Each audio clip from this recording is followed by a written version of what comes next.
right, John. So I'm married to a lifelong Viking fan, so I understand the malady. And she also works very long hours, gets up very early in the morning. And so we're watching the game last night, and I'm not going to quote her directly because I haven't asked permission to do that. So I will just be a little vague about it. Sources close to the situation. Sources close to my couch say that someone might have been lamenting, why can't we have nice things? Why can't we have one of the great young quarterbacks in the league? Why did everybody say this guy was good? Okay, I'll stop there. You might be getting the gist.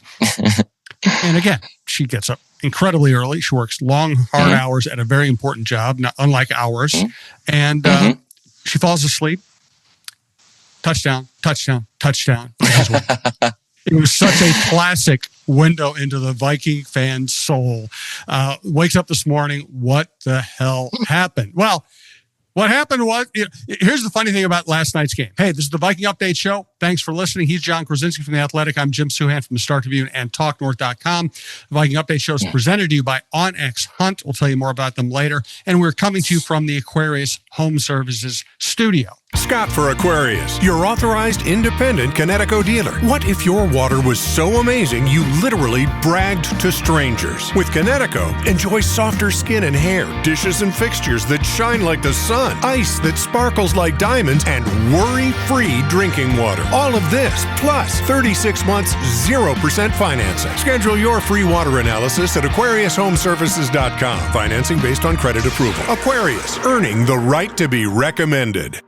Hey, this is Randy Shaver. Along with Kevin Gorg, we host the show Fantasy Huddle on Talk North. Each week, we're going to break down the matchups for the NFL season and try to give you the best chance to win your fantasy football games each and every week. Join us for Fantasy Huddle on Talk North. We also want to welcome back to the program one of our periodic sponsors, Minnesota State Lottery. Again, we'll tell you more about them later. So the funny thing about sports is even when what you think is going to happen happens in terms of overall results, the way we get there can be bonkers.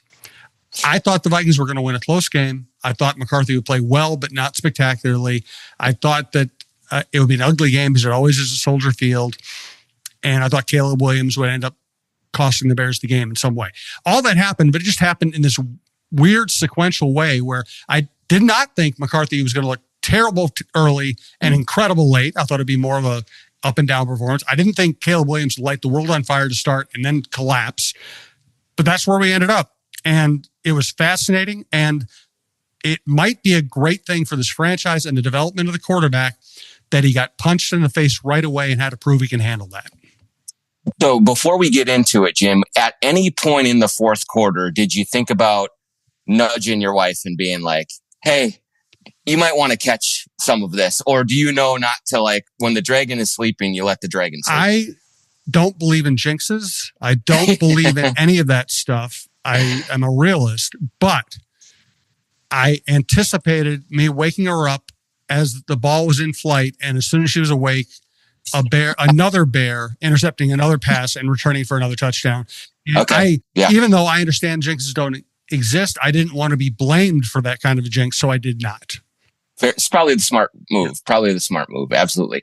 But yeah, I mean, I do think that as I watched it unfold, my big takeaway was this is the JJ McCarthy that everyone told you about, right? Like at Michigan, high school, all these things, is that, you know, there may be some physical limitations that if you compare him to Lamar Jackson, Justin Herbert, all those types of quarterbacks. But what everyone talks about is this intangible toughness, this intangible like ability to lead in adverse situations.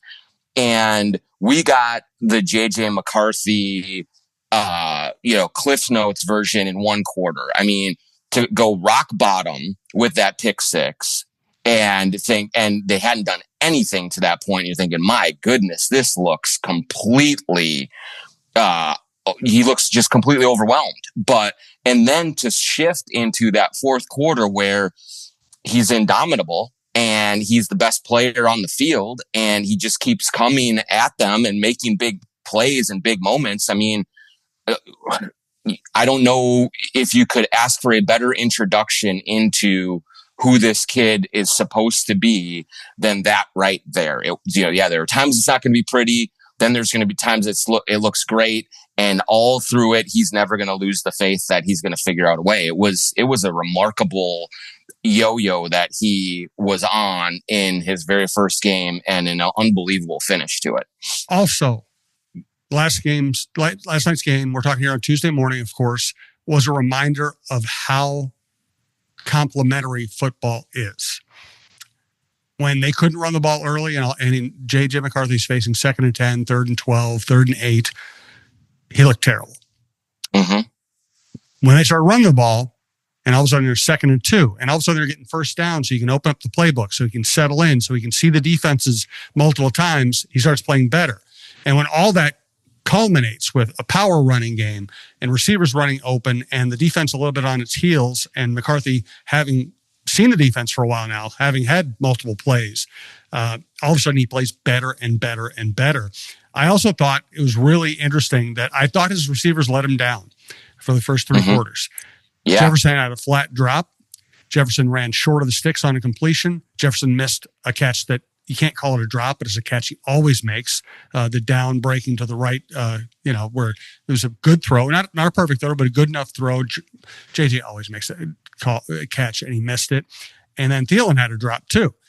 So between the running game not working early, his receivers letting him down at times, and game flow not going in McCarthy's favor. Listen, we've seen great quarterbacks have bad quarters, bad halves, bad periods. So I don't think the problem for JJ was it's the only thing we'd ever seen in a regular season. So it was the only thing you could base an opinion on. Right. I'll add to that, Jim, is in the first at least 2.5 quarters, the interior of the offensive line looked exactly like the interior of the offensive line last year. Yeah. They were getting broken down, like they were getting pushed back into JJ's face, and they were really not able to hold the Bears rush off, even when they were only rushing 4.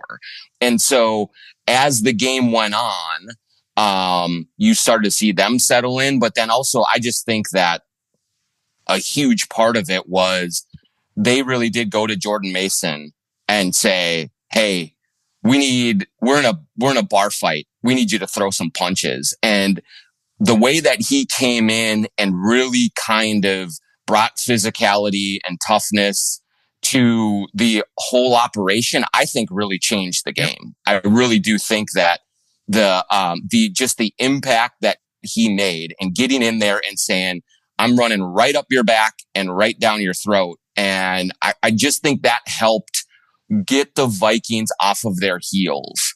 And once he started to settle in and have some success, that I think that shook the Bears a little bit, and it just got the Vikings settled down and back and into the game plan that they needed to have for JJ to be successful. No doubt. It also didn't help him that Darisaw was out and his blind spot was not protected.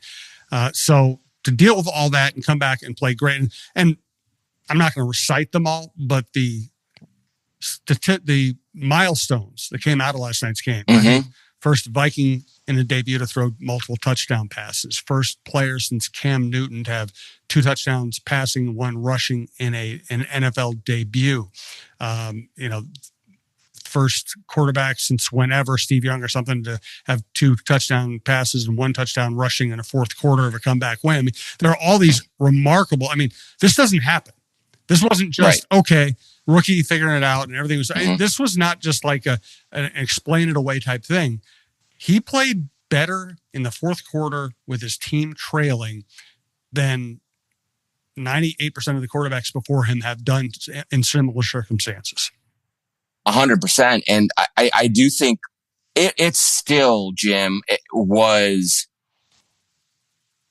galling to me, or just I shouldn't be surprised, but I was like after the first quarter, I'm seeing on social media, boy, why did they waste the 10th pick on this guy? Like what, here's the Vikings. They grabbed a guy from a running offense and this is what you expect. And I was like, can we give this kid, this 22-year-old kid, maybe 5 minutes to figure things out before we're burying him? And I know that there's the scar tissue with Vikings fans, and I know everything that you've all been through, but to see the way that it was, and I mean, there was just very little of any kind of mature view of the situation. It was meltdown central. Now, it did not look good. There's no question. It didn't look good, but come on, guys. Like, and not only just Vikings fans, like NFL analysts, like all of this stuff. And now we're going to swing it back the other way where he's literally the greatest quarterback that ever lived. He's going to be the franchise quarterback for 50 years. Maybe he will be, but, can we just calm down on that part of it? But like, I just think that for the game to go as difficult as it was for him early, and then for him to dig deep and find something within himself and within his team, to get over the hump the way that he did, it was uncommon. And even watching on TV, you could see the reaction from his teammates as he started to get rolling. And I do think he does have, if there's a superpower of his, it's getting people to get behind him. And that is such an important quality for a quarterback to have. And you could see it on the sideline. You could see it, them celebrating in the end zone. Like, they like this kid a lot and they want him to be successful. And so I think they give more of themselves trying to make that happen. Agreed. And the other bit of perspective is we see great veteran quarterbacks have bad halves and bad games. I mean, Tom Brady, before he won his last Super Bowl, the question in New England was, should they bench Tom Brady after a really bad game in Cincinnati? Patrick Mahomes had an entire season last year where he couldn't get the ball down the field. Patrick Mahomes couldn't get the ball down the field. Is that him or maybe the circumstances around him? So I thought when the circumstances allowed McCarthy to show what he's made of, he showed what he's made of. It doesn't excuse the pick six. Terrible throw, terrible decision. Right. But he's not the only guy to ever do that. It's just that because he didn't have a resume built up. Right. Nobody's willing to give him the benefit of the doubt. Not nobody, but the people that we're talking about, the overreactors, we're not willing to give them the benefit of the doubt. I just kept on saying, let's see what happens. Let's see what happens if they actually have a 2nd and 1 instead of a 2nd and 11. Let's see what happens when O'Connell starts figuring out what the Bears are doing, can talk to McCarthy on the sideline about it. This guy just has not had many experiences. Mm-hmm. Yeah, and here's the PSA to everyone as we're going to go through this season. Guess what? He's going to make mistakes, guys. Like, he is going to make a bad throw. He is going to go through series where he is not seeing the rush and he can't get out of the pocket and he's sacked and it's 3 and out. And this is all going to be part of the learning curve for him. And so that is one of the reasons why I said that I think they're a 10 or 11 win team and not a 14 win team again, is because you're just going to have that natural process of figuring this game out. And there's going to be games where he stubs his toe and there's going to be moments in games. But what I've always liked about him in talking to people who know him well and following his career is that there is there is a spirit about him that is not, I don't think, ever going to quit. He's not going to tap out when things are difficult. I think he's going to lock his jaw and say, I'm going to keep going and figure it out. And that was what we saw in his debut. Is he had every reason to be just completely crestfallen through 3 quarters. Like, he's at, he's in his hometown. Like, he's been looking forward to this for a year and a half, and it's not going well. And instead of slumping the shoulders and giving in to all of it, he just really dug deep. I mean, I'll go back to it, but he just dug deep and he said, I'm going to keep going. And so that is a quality that will serve him well throughout this whole season. But there will be times, I'm sure, where he struggles, and that does not mean he's a bust. That does not mean it's over for him. It just means he's a rookie quarterback that is finding his way through this thing. Yes. Let's talk more about him. Let's talk about Caleb. Let's talk about the division. The Packers looking very good. All kinds of developments in special teams on defense for the Vikings. But guess what? There is still time to go fishing. And you should let Onyx Fish, ONX Fish, help you find the next best bite. The Fish app offers the most comprehensive fishing tool for increasing your success. Use the Fish app to find new places to fish and sort lakes by species, abundance, trophy, and keeper potential. Onyx Fish also shows you hot spots, lake by lake regulations, and private and public land ownership information. Download Onyx Fish on the App Store or go to onyxmaps.com/fish to get more information about the app that is changing the game. Also went to dinner the other night with some friends, and the only gentleman at the table was telling me that he listens to the podcast. He wanted to know more about Twill. He's intrigued. He wants to go check it out. But, he wanted to make sure that I legitimately like this, that I wasn't just saying it because, well, I do legitimately like it.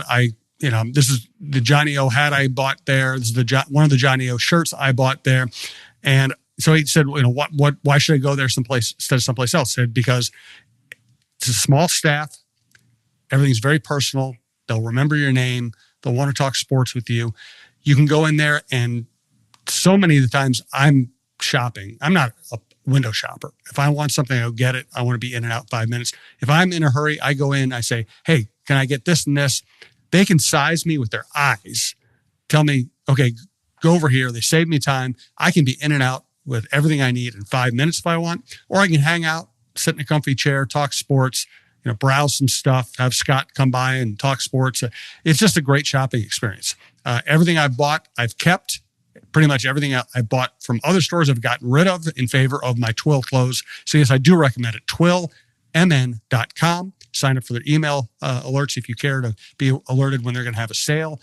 But go in, just say hello to everybody. Tell them that Talk North sent you. Tell them that John Krawczynski and Jim Souhan sent you, whatever you want to say. They listen to the podcast. They get it. Again, they're sports fans who provide great service and great clothes. So I do recommend Twill. Let's go really big picture here before we get more into the Bears. I think it's so easy to overreact after week one. We've seen teams stink it up in week one and go on to win Super Bowls. We shouldn't overreact, but I feel fairly comfortable saying this. The Packers look scary. The Vikings are going to be good. I think the Bears still have a lot of work to do. And I think the Lions don't look anything the same without Ben Johnson and Frank Ragnow. They looked vanilla on offense. They looked unimaginative. They looked tentative. And part of that is the Green Bay's defense, but not all of it, I don't think. Yeah, I agree with that. I mean, I think my bigger concern than Ben Johnson's departure is Frank Ragnow. It just seems like that so much of their identity was, we're tougher in the trenches than you, and we're going to give Jared Goff the time to get back there, pick people apart, and set his feet and throw. And if he can't do that, it's going to be a much different Detroit Lions experience. I mean, I still think they have an incredible amount of talent on both sides of the ball, and so they can figure things out. But it was certainly glaring that the offensive line struggled to the degree that it did. Because we saw it in the Vikings-Bears game when the front is getting dominated or is at least not controlling the line of scrimmage, it just messes everything else up for you. And so I do think like the Packers are uniquely talented in their front seven. And so maybe it was one bad game against a really, really good unit. And we'll see how they recover from that. But they certainly do have some real soul searching to do and some, real improvement to do to kind of look at and say, all right, that was just a fluke. We're going to have to see them do it without Frank Ragnow and figure things out that way. Because the whole Detroit Lions persona is we're tougher than you. And they were definitely not that against Green Bay. And to be clear, I'm not saying the Lions are going to fall apart. And I still think they're going to be a competitive team. I think the defense will be better this year because it's going to be healthier. But the offense that dazzled you, that had your head spinning, I just don't think it's going to be the same. And what they love to do is run it down your throat and then light you up because you're having to worry about the run so much. And I'm just not sure they'll be able to do that this year. I do think Ben Johnson was a great offensive coordinator. So let's transition to the Bears now. Caleb Williams, I thought it was fascinating last night. the early part of the game, the scripted part of the game, the part of the game where you see the defense you expect to see, he goes 10 for 10. The rest of the game, he was an absolute mess. He was good when things were scripted, and he was good on certain plays late when he knew that it was the right time to scramble around to try to make something happen.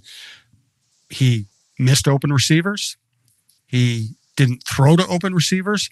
And I thought the classic Caleb Williams moment last night was Vikings bust the coverage. DJ Moore, his best receiver, is running open, wide open for a touchdown. Anything in his vicinity is a touchdown. And Caleb just doesn't miss him. He throws it 10 yards over his head. And what does that come down to? It comes down to thinking you can make any throw on the planet without setting your feet and following quarterback protocols and fundamentals. He just thinks he thinks he can skip a step. He thinks he can throw it from here. He can throw it from here. He's not Patrick Mahomes. Only Mahomes can do that. And Mahomes trains himself, as we saw in the quarterback series. Mahomes has trained himself to make those throws. Caleb Williams just misses throws. Yeah. I mean, we saw, I remember the one throw early on where he's scrambling and he's flushed out to the right side, and then he throws it down the sideline and it's a dart. And you're looking at it, you're like, man, that's impressive. Like, how many quarterbacks can do what he just did? But I also think that there's an element of danger in that play, because it does seem like he is relying solely on his athletic ability to throw a football and not in any of the finer points of technique, of reading the defense, of all of the things that you need to do to play at a high level. And I thought it was really interesting, listen to Troy Aikman really break it down, even in the early part of the game where he's 10 for 10 and he was making good decisions and having some success. Troy was still saying, you know what? There are guys open down the field for bigger plays that he's just not seeing. And so I thought it was really great work by Aikman, because there are a lot of TV guys in that situation. Game one, you've been kind of gassed up by Ben Johnson, Caleb the whole time. They go right down the field and score, and okay, here it goes. Like, this is a match made in heaven and it's going to be great. And this is work out. But Troy was cautioning people through that whole stretch. Like, look, there are guys open down the field that he is not seeing. And that is putting a lid on what they could be accomplishing right now. And then that carried over as the Vikings pass rush finally got going, as they finally got kind of in his face a little bit more. And as the pressure started to ramp up, then he's airmailing throws. He's missing guys. That one where he is kind of scrambling and then just steps out of bounds rather than throw the ball away. Like, those are the kinds of decisions that all kind of follow what we've been hearing about Caleb for the better part of a year. And I think Ty Dunn had a big long expose on his long reads where, of just all the concerns about Caleb Williams and what he's not doing. And I just think that, after that first drive, really, for them, which was really impressive, there was next to nothing for most of the game going forward. And so I do think that the Bears have a lot of question marks, and it starts at quarterback. And if that's not your guy, man, is that a huge setback, for going forward. I still remember watching Caleb Williams play his last year in college. I think it was Notre Dame game. Every time he's under pressure, he's threw up for grabs. And I'm like, this is the number one pick. And I really think the football world brainwashed itself. He was the best player going into high school. He was Heisman Trophy winner, I think his second full year at USC. Talent, arm talent, charisma, all that stuff, ability to run around, look like Mahomes. I think NFL scouts talked themselves into believing he was the next big thing and stopped analyzing, because it was so obvious to those of us who are not, breaking down 8,000 hours of film and who are not talking to 85 million people and getting behind the scenes access and all that. It was so obvious to most of us that Jaden Daniels was a better quarterback coming into the draft, that he was the obvious number one pick. And I wouldn't have taken Caleb Williams in the top 10 I thought he was a project. I didn't think he was number one. And now we're seeing it. And I'm sorry, I don't see it. I do not see it. I'd rather have J.J. McCarthy. And I'm not even saying J.J. McCarthy is going to be like a top 5 Joe Burrow type quarterback, but I would rather have J.J. McCarthy today than Caleb Williams. I mean, we have the basketball podcast, and that's kind of where I make a lot of my money. But it feels like Caleb is LaMelo Ball. Yep.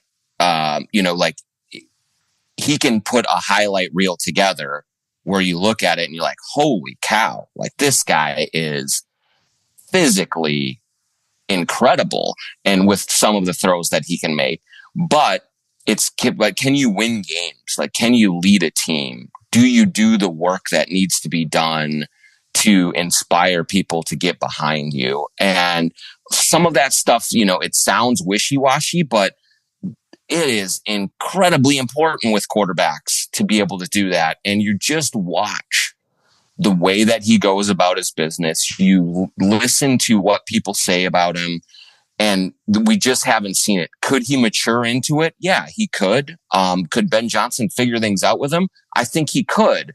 But to this point, we have seen all flash and very little substance. And I think that should be a primary concern because, that Ty Dunn did the reporting of basically Ryan Poles didn't do any sort of due diligence on the other quarterbacks in the draft, that it was just Caleb. This was all it was going to be. And that's just disastrous if that's the case. And he does not if the light bulb doesn't come on and he does not figure this out, it's a 5-year mistake at least. And that's what it looks like, at least right now. Jaden Daniels, bigger, faster, he's a better runner. Skinnier. He's skinnier. Better runner. Yeah. Better passer, better deep ball thrower, played against better competition, and I think has a better personality. I mean, for sure. I just couldn't believe 100%. To me, I don't even understand how you could take one over the other. Yeah. I mean, I think Jaden Daniels, I think Drake May, I don't know as much about him, but I think, and then JJ, like as far as leaders of men, I think it's head and shoulders above what Caleb has shown to be. And I think what people wondered about him going into the draft even. So, there does seem to be something missing from a fiber standpoint with Caleb so far. And if you're missing that as a quarterback, it's really hard to overcome that, because there's only so many things you can do. There's only so many highlights, and like your veteran teammates around you aren't going to be seduced by that kind of stuff. And so, I think that, we've already seen Jaden Daniels is like asserted himself. He is the leader of that team. There is no question about it. We saw JJ really grab hold of that thing last night, I think, and in a way that I don't know that Caleb is capable of doing. And that's a real problem. Let's talk about 2 quarterbacks coming to town this week. I know we should talk about positions other than quarterback. Quarterback's the most fascinating position in sports. It just is. First, though, I want to welcome back Minnesota State Lottery. She's Jan, the ultimate Vikings fan. Okay, everybody, welcome to the Vikings Jan Show Fan Show. My special guest today is Jared Allen. So, Jared, who you got for the Vikings game this week? Minnesota Vikings. Me too. So that's our show. We'd like to thank our sponsor, the Minnesota Lottery, who reminds you this could be your year. Play the new Vikings Scratch Game for a shot at $100,000, game tickets, and more. Minnesota Lottery. I'm in. Must be 18 or older to play. And here's Talk North star Michael Russo for Clamshell Beach Resorts. Hey, have you been dreaming of a lake cabin lifestyle with boating, fishing, and family fun in northern Minnesota? Well, lately I've thought a lot about how cool it would be to have a getaway like so many Minnesotans. And if you're like me, you probably think that owning your own lakeside getaway is beyond your budget. Well, if you think lake cabin real estate prices keep going up, well, think again. This is Russo, and I'm here to tell you there is an affordable way to enjoy a cabin lifestyle and all that goes with it. And yes, I said affordable. I founded a Clamshell Beach Resort, which is located on the Whitefish chain of 14 lakes for you and your family to enjoy. Here's how. Clamshell has lake homes that offer deeded fractional ownership, and the keywords there are deeded and fractional. You own it. Imagine having 5 weeks a year to enjoy Clamshell with its beaches, pool, and lodge that's full of kids' activities. Is golf your game? There's a great golf course right across the road. Like winter sports? Well, you can go ice fishing, cross-country skiing, or snowmobiling right out the door at Clamshell. And there's no maintenance, no grass mowing, no snow removal. It's done all for you. And you can own a share of Clamshell Beach Resort at an affordable price. To learn more about ownership opportunities at Clamshell Beach Resort, go to cottagesonwhitefish.com or contact Pat Egan at 612-220-9819. That's cottagesonwhitefish.com or Pat Egan at 612-220-9819.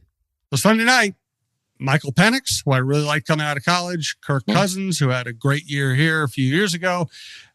Another fascinating matchup. And so I loved Penix at college. I liked him as somebody you take somewhere in the first or second round. I didn't see Falcons trading up to get him. But I will admit this about my quarterback evaluation skills. What I loved about Penix in college, the way he could sling it downfield. Guy had a step. The ball was on him. He's not doing that right now. He is not completing passes downfield. He's dinking and dunking. He's running around. He's making competitive plays, but he's not the down the field slinger I thought he was going to be. And he does have talented receivers to work with. That I don't know if that's a fatal flaw or if that is just something he's got to work through as a young quarterback. I mean, I can't say, I haven't watched every snap that he's taken so far, but I want to give him the benefit of the doubt in that. I do think the natural progression for a young quarterback is, and for a coaching staff coaching a young quarterback is, let's make things easy on him early. Let's just get him in a rhythm. We're going to just spray it around, throw it out to the flats, keep it short, keep it simple. Do not have any disasters. I honestly think that's what KOC did with JJ a lot in the first half. There was not a whole lot of, hey, let's cut it loose. It was, let's be careful. Let's try and get him some confidence going. And I think it kind of came back to bite him a little bit early on with the conservativeness of it. And so, maybe that's the case with the Falcons. Maybe it's not, but I think that I want to see Penix take some time to settle in, because you're right. At Washington, I mean, he reminded me of Byron Leftwich in a way of like, stand in the pocket, take a hit, throw it down the field, and put it right on the mark. And I thought he was just incredibly impressive with what he did there, getting them to the national championship game, even, overcoming a bunch of injuries and all those things. I think he's a super tough kid. I think that as he settles into that offense, I'm hoping and I believe that they'll open it up a little bit more and give him a little bit more down the field. And so I'm willing to just wait and see on that, because a lot of times these young guys, there's so many things coming at them that I think there's a desire to just, let's do the simple thing. And sometimes that can backfire because it makes it a lot easier to defend, and it's just slows everything down. So we'll see, but Sunday night will be interesting, because I think, Jim, I don't know this for sure, but I think the Vikings really liked Penix in the draft as well. I've heard that they did too. Yeah. And so it would have been very interesting if they're on the clock and both Penix and McCarthy are there. What do they do? I don't know, but it was a surprise when Penix went to Atlanta. And I think that there's people in that front office that thought he was going to be there waiting for them as well. And when that didn't happen, they made sure to just do what they had to do to get McCarthy. But yeah, it'll be a fun thing to watch. These two young quarterbacks that both teams are building around and in the spotlight Sunday night. It should be an interesting matchup. Yes. Let's get to the Vikings. The defense, the defense played well enough to win, but the fact that a lot of their success to me was based on Caleb Williams messing up leaves me a little bit of concern. Harrison Smith, we don't know if he's going to be back from his illness. Blake Cashman, who was one of the keys to the defense. We saw how differently they played when he was hurt last year. I will say that last night they seemed to fill in pretty well for him. Maybe they. And I'm looking at their linebacker. I mean, I thought Eric Wilson. Eric Wilson was really good. Maybe that diminishes the effect on him, and maybe you get Smith back. You're missing Cashman. Maybe that's a wash. Once again, early season, a lot of season left, but the secondary still leaves me a little unsettled. I agree, Jim. Like I thought for much of that game, I was watching the game unfold, and I'm like, the defense has been fine, but it's not been what we expect it to be. It has not been, we are going to shut this thing down and dominate. I do think they benefited a little bit from Caleb missing some throws. They did do what they had to do as the game went on. They really stopped the run. They got after Caleb and got him on the ground once or twice. Hargrave got him.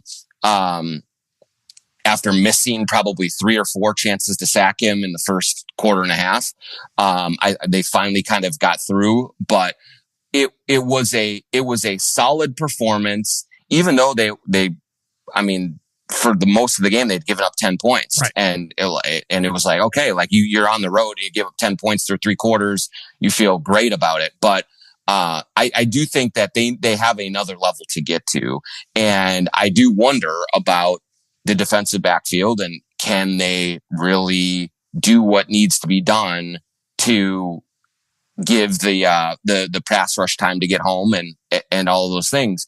The Falcons do have a good good receiver core, and there are going to be challenges that way. But my guess is that Brian Flores will come out of that game and say, yeah, it was a solid start, but we have to be a lot better. Yeah.